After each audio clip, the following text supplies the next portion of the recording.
Ladies and gentlemen, boys and girls, children of all ages, I'm your host as always, Thomas on how to take care of the XPloder, and welcome to another one of my reviews. Oh yes, and today I am reviewing for you guys XCOM Enemy Unknown, the game that has recently came out for PC, PlayStation 3, and Xbox 360. And quite frankly, I am going to get rid of that accent. It makes me sound like an absolute douche. I do apologise. But yes, I am going to be reviewing for you guys XCOM Enemy Unknown.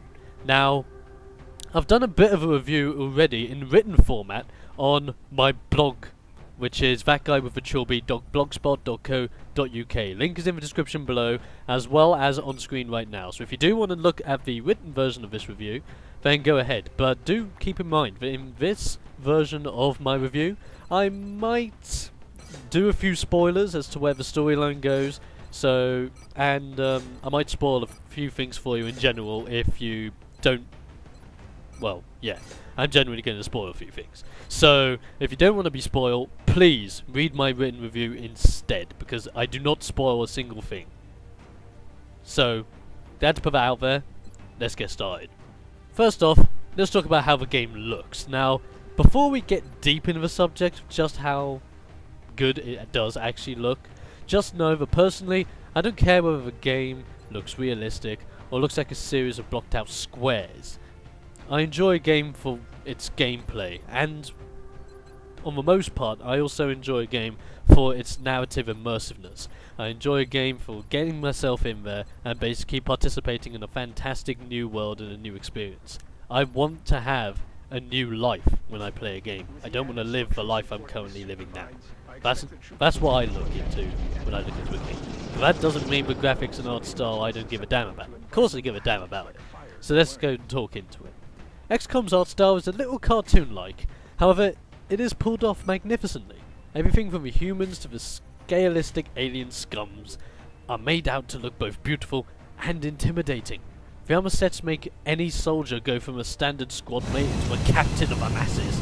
Weaponry looks quite delightful in both design and firing particles. I was originally worried that there would be a little difference between laser and plasma fire. Like, for example, laser fire would probably be a standard red line, while plasma fire will probably be your standard green line. For example, I was just jumping to that conclusion. I was going a little bit crazy. However, greatly mistaken. They took your standard laser, even then, the standard laser looked more particle based, and also left like a trail of steam off of your weapon, as if your weapon had to like either keep cooling itself or immediately cool itself after firing this concentrated burst of heat energy in form of a laser. That's fucking beast. I don't care what anyone says, but that looks awesome in game, and feels awesome as well when you're firing a weapon of that magnitude. And one other massive worry that I was going to have, probably about the art style, was similar enemy types. Like, I did my research on the game before getting it. I knew that there were going to be variations on the mutons, variations on the sectoids, and heck, even variations on the floaters. So we're looking at here the elite mutons, the sectoid commanders, the berserkers, and the heavy floaters. Now, when I first heard that these guys were going to be brought in, I was like, okay, cool, variations, I like variations, but make them awesome, and make them clearly different. I don't want to end up going into a game and just seeing that a berserker is basically a complete blatant copy of a muton, but with red armor instead of green armor. Instead, what do we get? We get a berserker with a claw, we get him with a badass helmet, with like a nice curvature design over the helmet.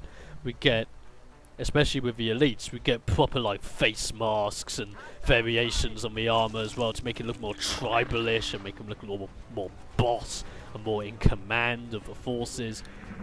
It's very nicely done. Heck, even the sectoid commanders have their own variation, and they were the big ones I were looking at. Because I don't know about you guys, but sectoids are very hard to make look different. Because all you need to know is that they've got giant heads, little bodies, and they scurry around a lot.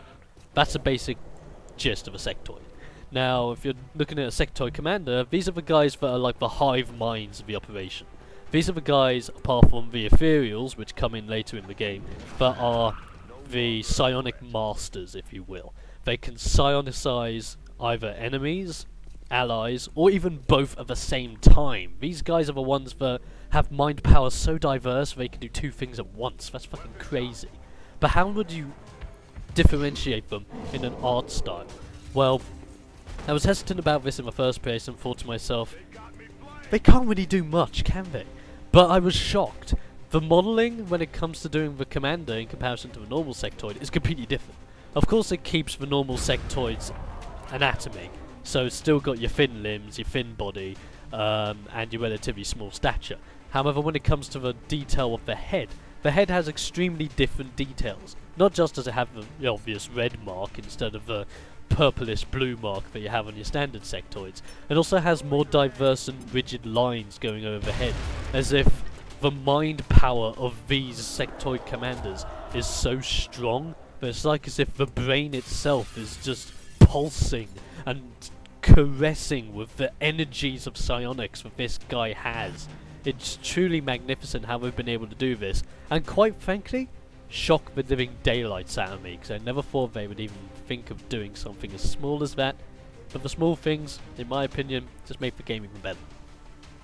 Now, one last thing to bring up if we are going to talk about art style is the ant farm, also known as the base.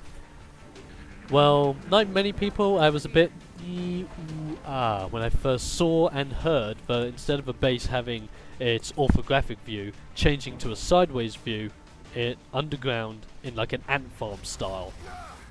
I was thinking, how detailed can you really get with this? And detail was there. They even went to the extent of adding such detail as to have certain character animations in certain rooms. So you can go to one room where you have an alien in a container and he's just generally standing there walking around and maybe bashing at the actual container itself, trying to get out. You've got your soldiers training in the barracks where they're just running around playing pool or just chatting to one another, or even getting a casual bevy. Why the heck not?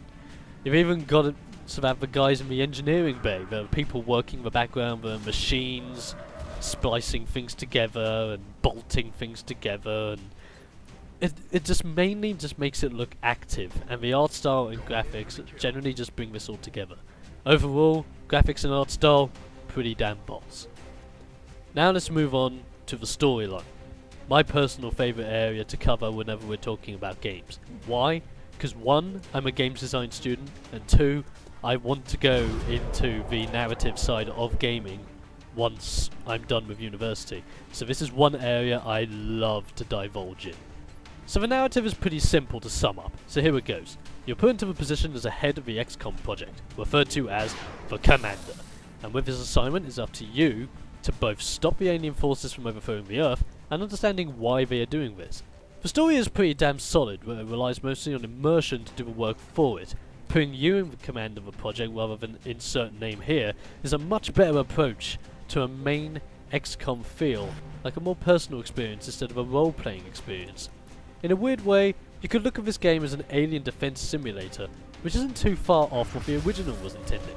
The story progresses with little cutscenes that either occur at random increments in the game or during major moments such as successfully capturing an overseer or researching the skeleton key, for example. Eventually, you learn of the heads of the alien operation, the Ethereals. Once these guys get involved, you are on the brink of endgame, but that doesn't mean the game gets any easier on you. If anything, it just punches you in the face. The ending, however, like many people have been talking about, is very, in my opinion, just feels slapped on. I'm gonna try not to spoil what the ending is, but it just feels as if the devs had a firm idea for how the story should have ended, and they were trying to portray it. However, how it was portrayed was poor. It was poorly delivered, at least in my opinion. I'm not going to spoil this, as I said. If you do want to check on the ending, either watch a let's play of someone, and more than likely they'll show the ending at the end, or you can just search straight up XCOM Enemy Unknown ending, and you should find it right there. So if you do want to find out the ending, find out for yourself, either by searching it up or heck, just playing the game through the entirety and watching it at the end. Now, with this in mind about the ending, I'm not necessarily saying that the ending ruins the game. The ending doesn't ruin the game. Heck, I don't think anything story related can ruin this game. It just feels as if the ending is just there. It doesn't try to lead on to a potential sequel or a potential expansion. It doesn't try to do anything. It just happens. Which, I don't know about you guys, but we're living in a generation now where we want more. We want something extra.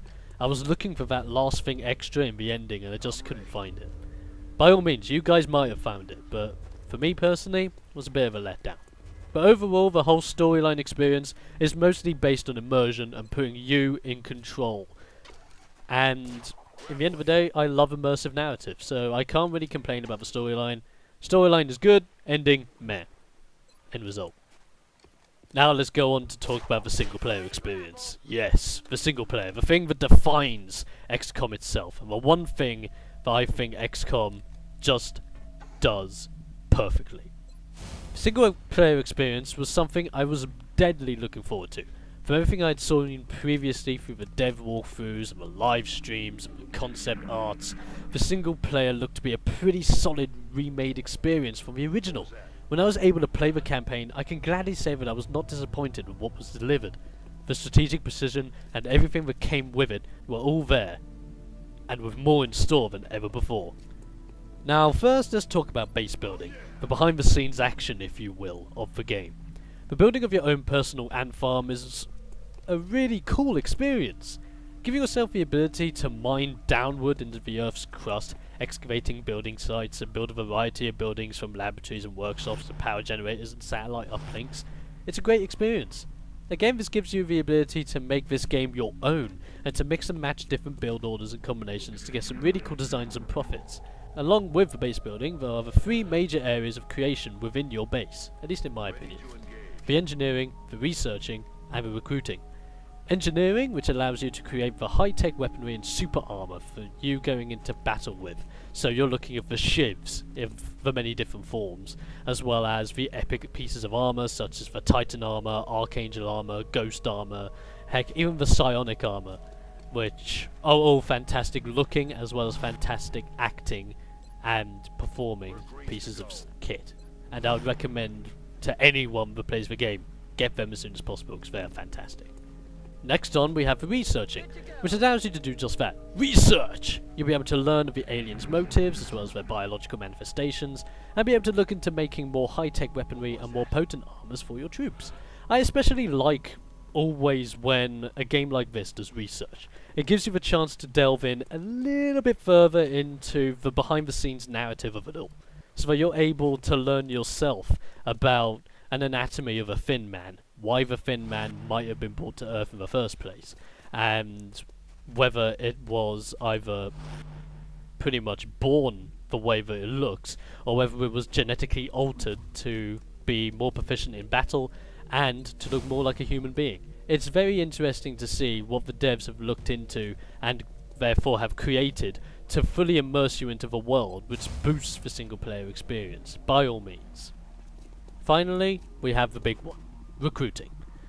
This entails with your squadron of XCOM veterans. You'll be able to kit them out with all your best armor and all your best weapons throughout the game, as well as send them off for side training and see if they are gifted with the ways of the inner mind. Not just do you get the chance to customize your current troops, but you also get the chance to hire new troops into your squad if numbers are wearing a little bit thin. These three additions do nothing but add to the true feel and attachment of your gameplay experience. Just be sure to keep up with your money allowances though, because by all means, you can go absolutely crazy with your base building and then completely forget that you have troops to cater for. Because, well, I had experiences, let's put it that way. So just keep an eye on your money allowances and you'll be fine. Now let's get down to the big business here. The battles, the scenes of war, when you go down onto the Earth's crust and start battling things. That's what it's all about. One does not simply go into fights with aliens in XCOM. Oh no. There are a few variants of mission types that can randomly happen. You never know when they're going to happen, but when they do happen, it's pretty nice. These include variations such as VIP extractions, terror missions, abduction missions, landed spacecraft, crashed spacecraft, even alien base infiltration, and there's even a few more in there as well that I haven't actually brought up. But the battles are only as good as the men that fight in them, so allow me to inform you of the fights themselves. In the battles, every trooper in your squad gets 2 turns, a move and an action. This makes it so that the missions can be shorter and you can fit more in. You can however choose to use both of your turns to dash, so that you can cover more ground quickly, rather than having to wait after every alien phase to make your next move, which, trust me, does get boring from time to time, but if you gotta do it, you gotta do it. Every soldier will eventually gain their own profession and their own ability set to go with it. For example, with the heavy, you can concentrate on suppression and heavy pinning attacks, or you can look into making your heavy the ultimate explosive expert by kitting him out with different sets of rockets and variants of firepower. The negative side to this, however, is that you cannot actually physically decide what class you want your soldier to be. But it's like as if your soldier has realised his/her passion on their own, and so has taken the initiative to become a support soul or even a sniper. I do understand the problem with this. There is a really big hole here. Like, even if they had it so that upon your character receiving a kill, they kind of showed off a trait that would carry on towards the profession that they're going into. That would be nice. But instead, like, if I tell you one of my quick examples, I had a guy who was fantastic at doing shots when, like, the tiniest of windows and the tiniest of gaps possible and getting precise headshots, while I had one guy that could barely hit anything unless he was 2 centimeters in front of the thing, and literally shoving his gun right in a sectoid's face. It was ridiculous. And so I was thinking, okay, the one that was shoving the gun in the sectoid's face would probably be an assault, and the one that can shoot from miles away and get fantastic kills off would probably be a sniper. What do we get instead? The close region guy is a sniper, and the far region guy ends up being a support. It doesn't make sense. But, yet again, it kind of makes the game more randomized. It makes it harder, it makes it more challenging, which can therefore boost the experience. But I can understand why some people will think it is a negative impact. Some cases yes, other cases no. But majority of the time, in my personal opinion, I'm fine with it. I don't think it drags the gameplay down any more than it should do, which is fine. And yeah, that's all I've really got to say about single player for that much. If you want to look into my opinions more on the single player aspect, by all means, send me a message, because I don't mind obviously voicing my opinions more when it comes to the single player aspect of the game, which I think is the most superior aspect of the game. Now let's move on. Ah yes. For one thing I was kinda feeling iffy about when it was actually announced. Multiplayer in XCOM. I have to admit, I was not willing to experience it at first, mainly due to the original not having any multiplayer capabilities whatsoever, and I was under the impression that the devs would attempt to make a cooperative multiplayer experience rather than a competitive one, since there is room to have a campaign mode or even a skirmish style of mode, where it's a matter of you teaming up with your friends in order to take out the alien menaces together, and so you either both have to manage a very small group together, or you both take it in turns to look after this group, or you both have your own different groups of even smaller guys that have to work alongside one another. It would just have a nice variation of a multiplayer experience. Instead, what do we get? The thing I was absolutely dreading. Competitive multiplayer in XCOM. What were my final impressions? Quite frankly, I was impressed. It shocked me. And quite frankly, I love it. It's great. Don't get me wrong, there are problems with it, which I'll bring up in a second, but it was great. I wasn't expecting a competitive feel of an XCOM multiplayer to work, but it works. Firaxis truly made it work, and I can't complain about that. When you make something work that, well, this is a personal thing by the way, when you make something work that I originally think isn't going to work, and you shock me like this, it generally makes me want to play the game even more, and luckily I can say that it has. Truly made me play more. However, let me bring up a few things about it. First things first. So, In the multiplayer mode, it's a matter of you going against someone, and you both make your own squads, you kit them out with your own set of equipment, you go out there, and you fight. It's only got a set number of maps on it, which is a little bit upsetting. I would like for it to either have every single map that is available in the entirety of the game, if not a couple of exclusive maps, since it is a multiplayer mode that we have been looking forward to for quite a while, at least the majority of us. On top of that, it's a point system as well as to how you get your squad together. So the point system determines how many people you have in your squad, what they're kitted out with, such as the armor, the weapons, whether you want humans, sectoids, mutons, ethereals. You can have all the different alien types.